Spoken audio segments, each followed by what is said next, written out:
From Washington, D.C., this is Middle East Focus.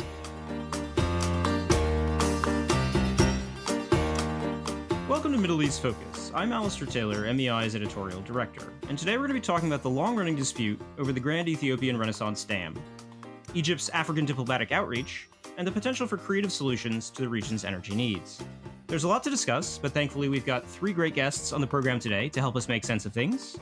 Mirette Mabrouk, Mohammed Soliman, and Guled Ahmed. Mirette is a senior fellow at MEI and the founding director of the Institute's Egypt Studies program. Mohammed is a non-resident scholar at MEI and a senior associate at McLarty Associates Middle East and North Africa practice. Guled is a non-resident scholar at MEI as well, a renewable energy and water infrastructure expert, and an entrepreneur. Mirette, Mohammed, Guled, welcome to the program, and thank you all for joining us today. Well, thank you for having us. Thank you. Thank you. Mirette, let's start with you and the issue of GERD and the UN. On July 8th, Egypt and Sudan brought the long-running dispute over the filling of the Grand Ethiopian Renaissance Dam, construction of which began more than a decade ago, to the UN Security Council. What happened at the UN and where do things stand now? This is the second time that this case has wound up at the United Nations Security Council. The first time was last year when Egypt brought it to the UNSC, and at the time it was not supported by Sudan. This time, Sudan brought it to the UNSC, supported by Egypt, and a draft resolution was put forward by Tunisia. Now, the issue is that negotiations over the filling and operation of this dam have been spinning on for well over a decade and have gotten absolutely nowhere. During those 10 years, the dam has gone from being a twinkle in Ethiopia's eye, I think, to what is the largest hydropower dam in Africa. I mean, it's enormous. The reservoir holds almost the entire annual rainfall of the Nile Basin. And it is important to Ethiopia because a good part of Ethiopia is without electricity. Ethiopia says this will provide electricity for almost 65 million people. And of course, they want to sell electricity according to Ethiopia.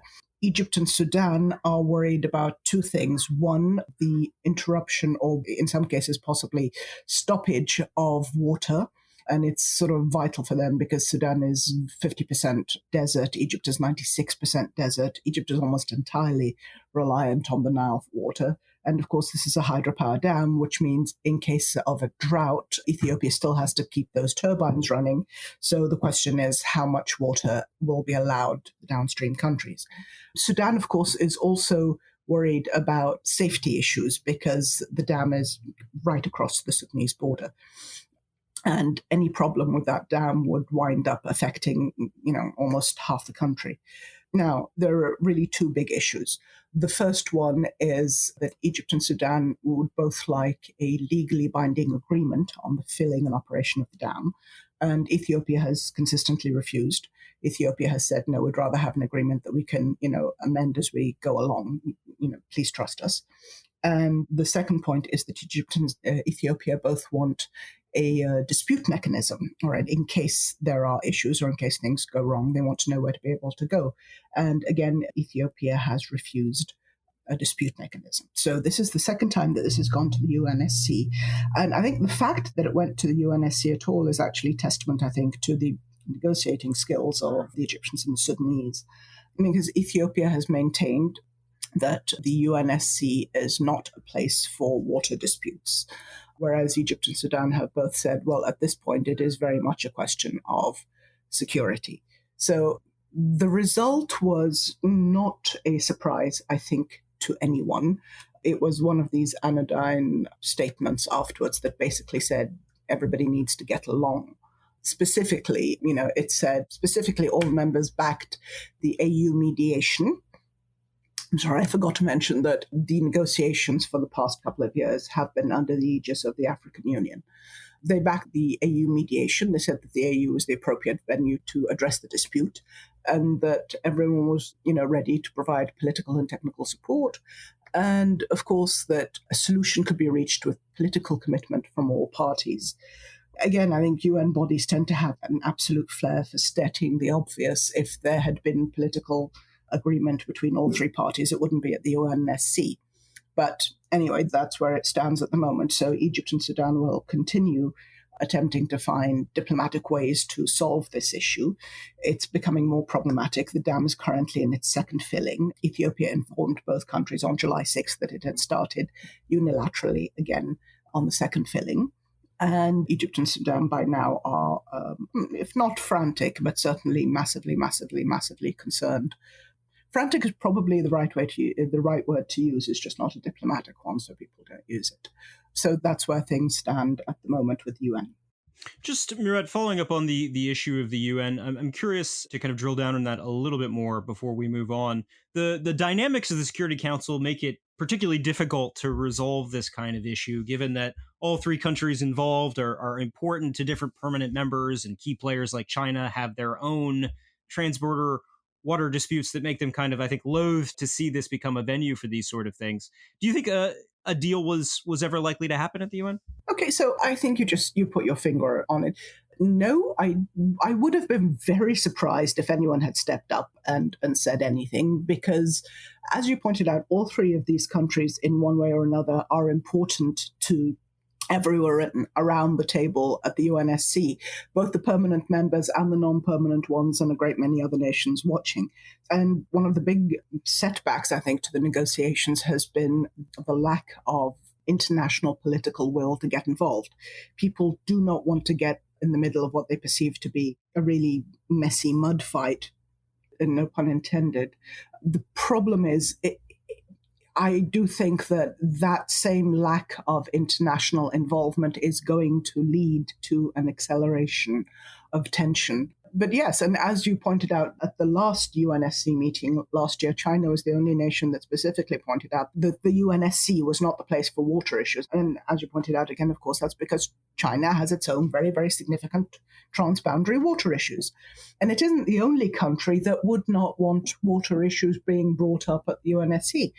However, I personally think that it is short-sighted, because what with climate change, if you take a look at the US at the moment, if you take a look at what's happening with the Hoover Dam, there is absolutely, I think, there's very little question that this is going to be an overridingly urgent issue for everyone.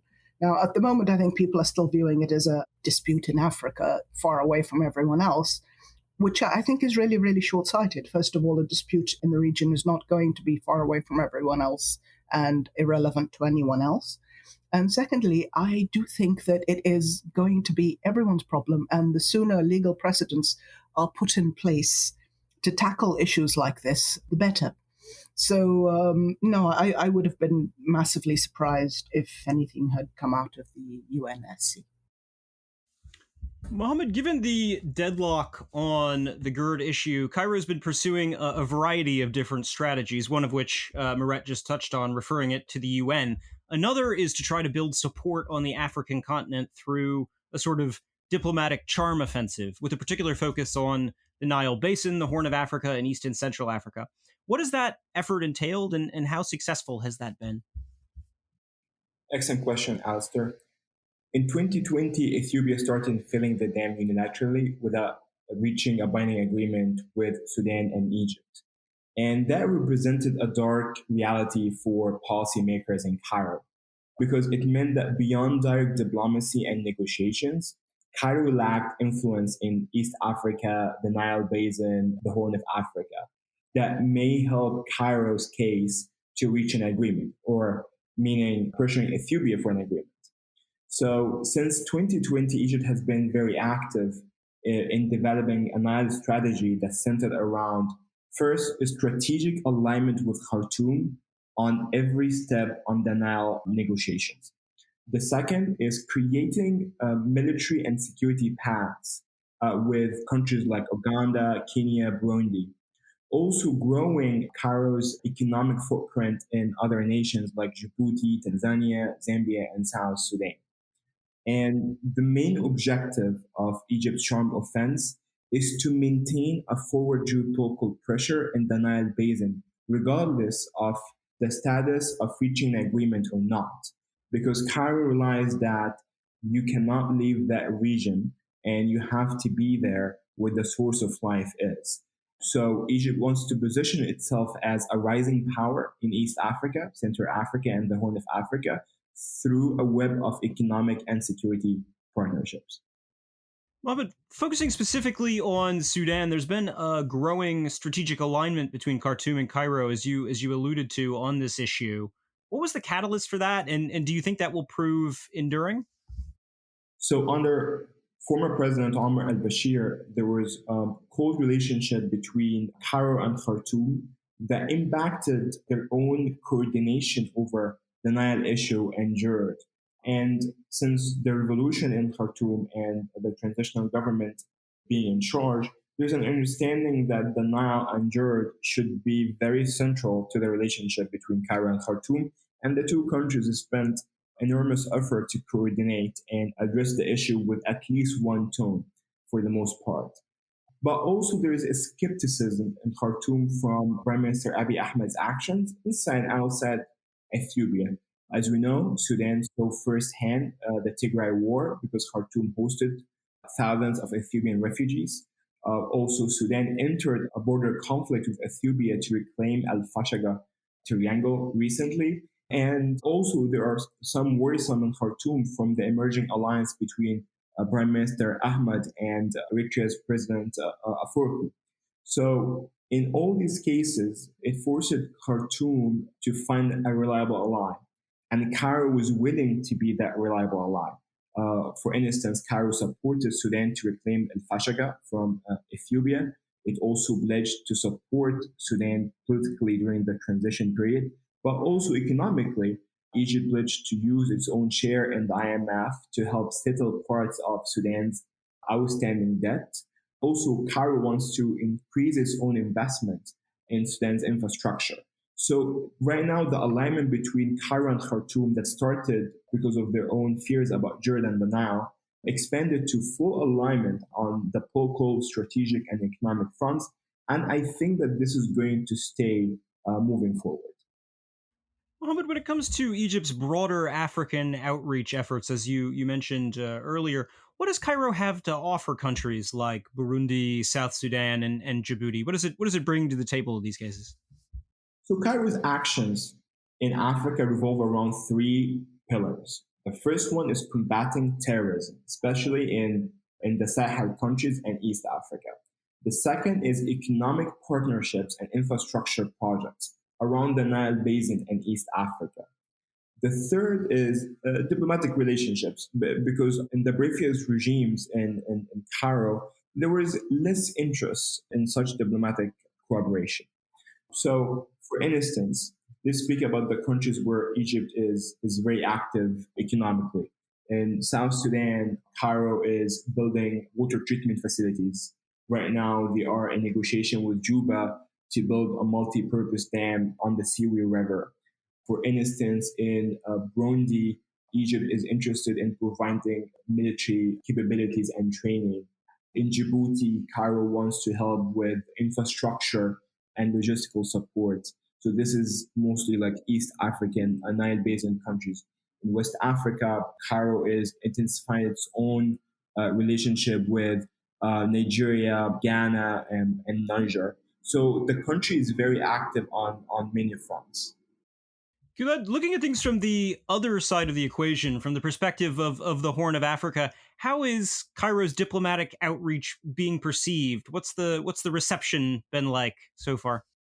Thanks, Alistair. The reception in Africa, Egyptian outreach was well received, as Egypt was creating a web around the GERD issue. So it set up a good relation with other African countries. They created this web diplomacy, and it was two approaches. One was from geostrategic point, and one was from geoeconomical point. And the geostrategic point was to build diplomatic relation and support from other African countries in regards to the GERD issue and to find a sustainable solution, and also set up a military diplomatic partnership with other African countries which are currently struggling in terms of fighting with Islamicists and other issues related in Africa. The geoeconomic part, it's also well received from that aspect because of as Egypt has advanced technology when it comes to energy and also food security and also climate change. Mirette, when you look at the map, Egypt's decision to ramp up its outreach to the continent seems like a fairly obvious choice, but Egypt isn't always viewed as being part of Africa culturally, and Africa hasn't always been a priority for Egypt either. How does the perception issue play into the geopolitics around GERD, and what took Cairo so long to invest in Africa? Okay, so that's a really, really good question. The problem with the perception of Egypt as an African nation, both in Egypt and in the rest of Africa, has sort of waxed and waned. There are many African nations and many Africans who feel that Egypt isn't African enough, too Arab, not black enough, not a proper part of the continent. And Egypt is one of these countries that is at a crossroad of so many roads that the question of Egyptian identity is always sort of up for grabs. Is it, Arab by culture, African by geography, what else who are we really? So that question has bounced around a bit. Now, it must be said, it's not that Egypt has never paid attention to Africa. It has. And as a matter of fact, I think in 1990, they established the Egyptian Fund for Technical Cooperation with Africa, which was the brainchild of the late, great Boutros Boutros-Ghali, who was the former deputy foreign minister for Egypt. And he set it up. He convinced the former president Anwar Sadat to set it up to consolidate Egypt's role in the continent post-colonialization. All right, because of course Egypt had played a role in supporting African liberation, under President Nasser. It was an excellent idea. It is up and it is running. It has a small budget. Egypt isn't a rich country, and it has a budget, and it has provided, training for almost all actually African countries and institutions. But having said that, there was still something of a disconnect. Certainly under former President Mubarak for 30 years, the relationship was left to lie fallow a bit. And I do think that void has been instrumental. I think it has been really relevant in the discussions over GERD, in the sense that Ethiopia has driven home the fact that in the same way, it now feels that the negotiations should be under the African Union to keep African issues in Africa. And you want to bear in mind that this is a recent development. For the first 8 years, Ethiopia had insisted that there would be no international involvement, that it would only be tripartite discussions, but it finally agreed to AU. And part of that, of course, was that why isn't an African institution good enough to manage African issues? Why are we going outside?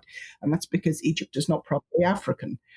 Now, that isn't, of course, an approach that works particularly well with Sudan, because Sudan is fiercely, beautifully, proudly African, as well as, having a leg in Arab culture as well. So Sudan actually bridges that gap, with significantly more confidence. But it has played into the GERD negotiations in the same way that I think a major Ethiopian contention has been that Egypt and Sudan are both relying on colonial agreements to try and keep a grip on the Nile. The agreement, generally speaking, the agreement that's being referred to is the one that, has given rise to the idea that Egypt and Sudan used to have a veto on hydropower construction over the dam.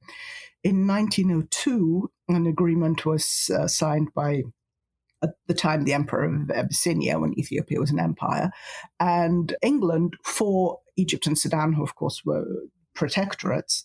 And that 1902 agreement, Ethiopia conceded to not building dams on the Nile, which most people pounce on nowadays, saying, see, they were stopped from doing that. But the thing is, it's actually a quid pro quo, because in return for not building those dams, they got the Beni Shengul territories, ownership of which evolved from Khartoum to Addis Ababa. The Beni Shengul territories, apart from all of their other importance, that's the site of the dam. It's the site of GERD. And it's one of the reasons why Sudan turned around to Ethiopia recently and said, well, if you if you think this is a terrible colonial agreement, and if you want to ignore an international agreement, please feel free. We can do that. Just return the Benishangul areas and territories. Not surprisingly, of course, Ethiopia called it quote unquote ridiculous, and said no.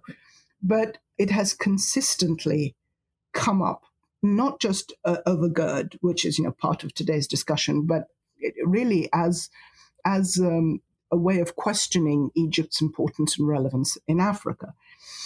This current government, has not made the mistake of the previous government. I think since President Abdel Fattah Sisi came to power, he's been shuttling back and forth between various African nations. And as Mohammed pointed out, there has been a serious drive to try and consolidate that soft power.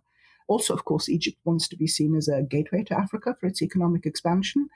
You cannot be seen as a gateway to a continent that you are not fully part of, fully committed to, and fully involved in.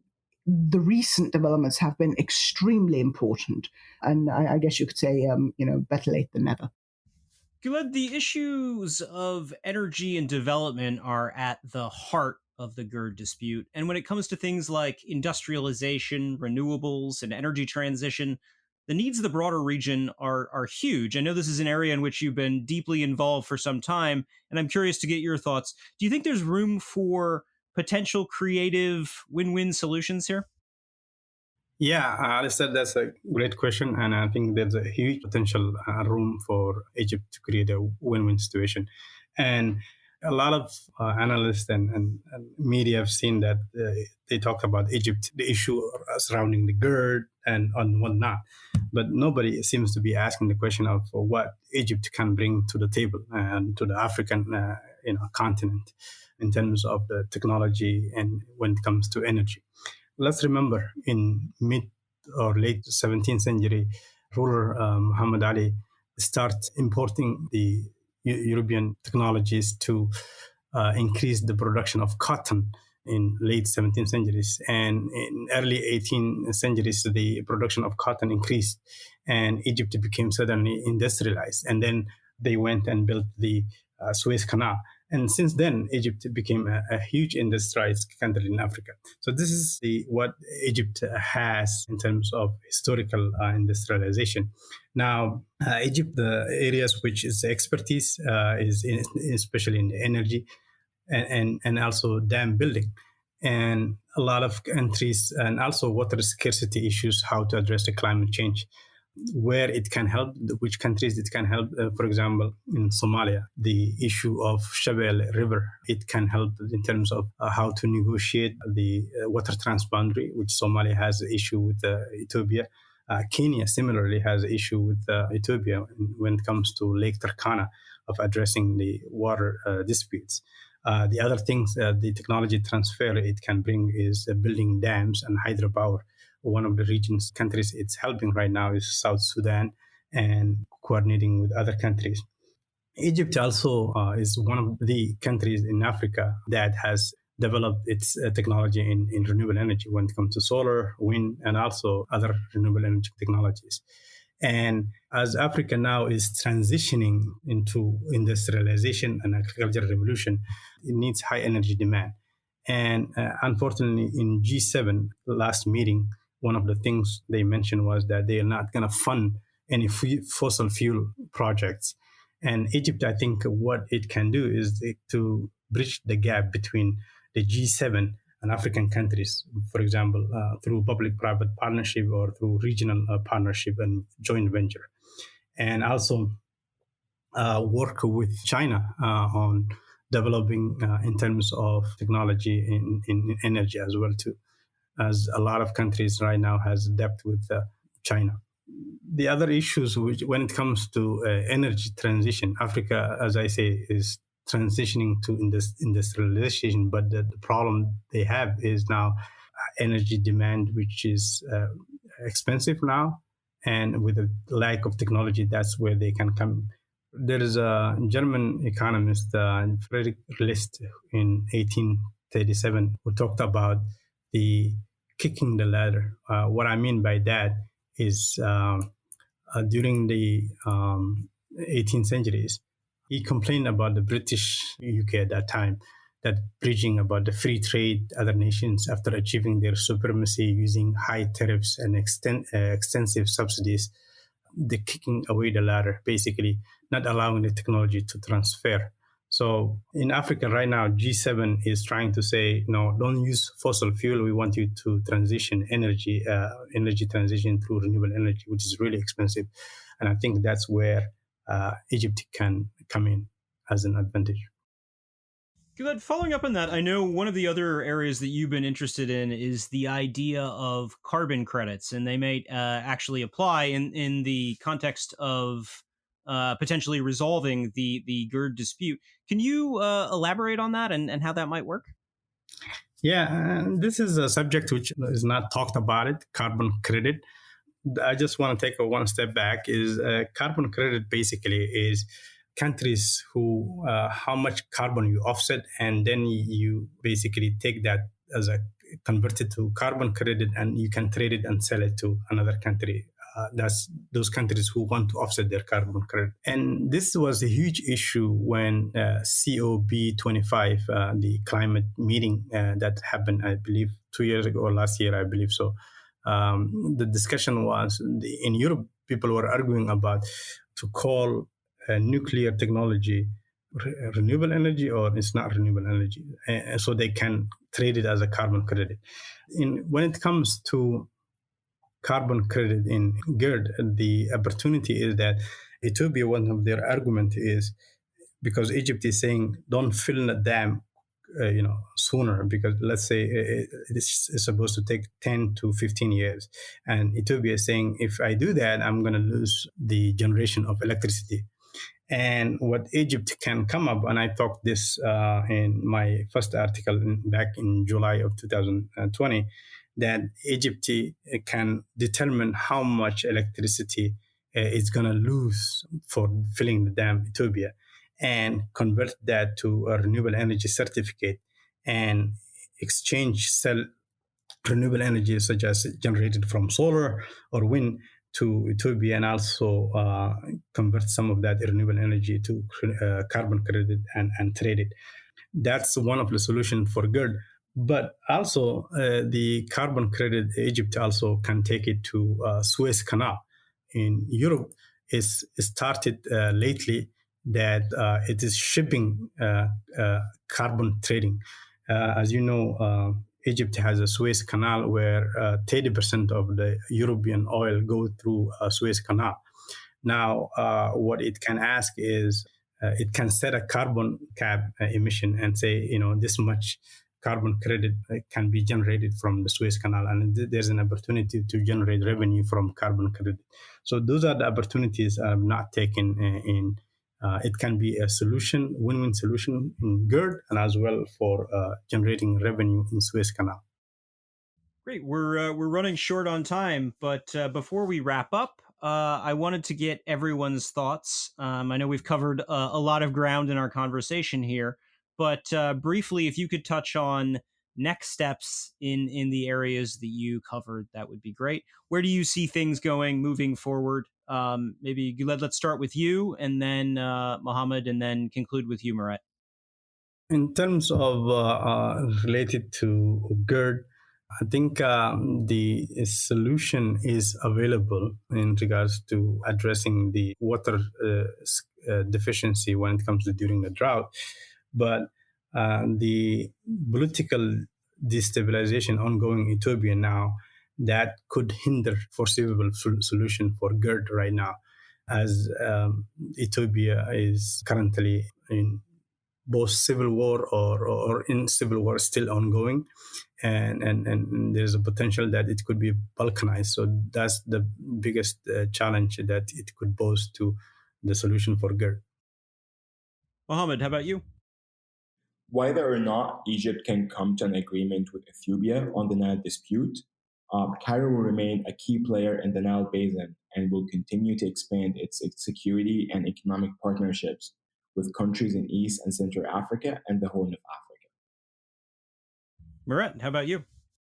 Okay, I actually think that the situation is becoming more complicated by the minute, I think. And I actually also think that the ball is in Ethiopia's court because Ethiopia holds most of the cards. The leverage by Egypt and Sudan is limited. One of the things that happened during the UNSC meeting was that the Sudanese foreign minister, Dr. Mariam Sadegh al-Mahdi, she laid out the fact that Egypt and Sudan both have differing problems. They agree as a whole on the approaches and they both have the same positions, but they both have differing problems. And that always leaves, of course, the possibility that the situation might fragment into bilateral agreements. Certainly, Ethiopia has already tried that with Sudan, but it has not proved possible. The only way to achieve peace and prosperity is to have a mutually agreeable way forward.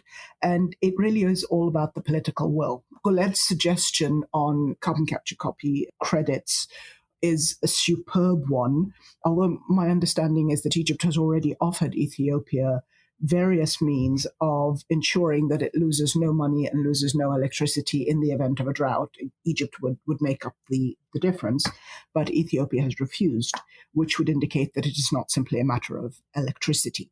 So I think what Egypt and Sudan are going to have to do is attempt to find what it is that is going to make Ethiopia happy, in the sense that under the understanding that for this situation to simply continue open-ended is not going to be sustainable in the long run eventually, then there should be a way of coming to a mutually agreeable situation. And honestly, Ethiopia's current politics, it could go either way. Now, Prime Minister Abiy's party has just won, I think, 49 out of 53 constituencies during the last elections held in June. The problem is there are still over 100 constituencies that haven't voted, and not just in war-torn Tigray, and they may not be able to vote until at least September. I mean, if they're allowed to vote at all. And Ethiopian politics are fluid and complicated. If there is a way of providing reassurance to Ethiopia, and if there is a way of giving them a face-saving, productive way out of this morass, because they're not going to be able to have their cake and eat it too, I'm afraid. There's just too much going on. If there is a safe, face-saving way of doing that, then I think that every single opportunity needs to be seized. But it is very, very fluid and very, very difficult to judge. We'll have to leave things there for today. But Mirette, Mohammed, Guled, thank you all for joining the podcast. Thank you so much. Thank you. Thank you. It's our pleasure. And thank you as well to our audience for listening in, and to our production team for their work on today's program. We will see all of you next week.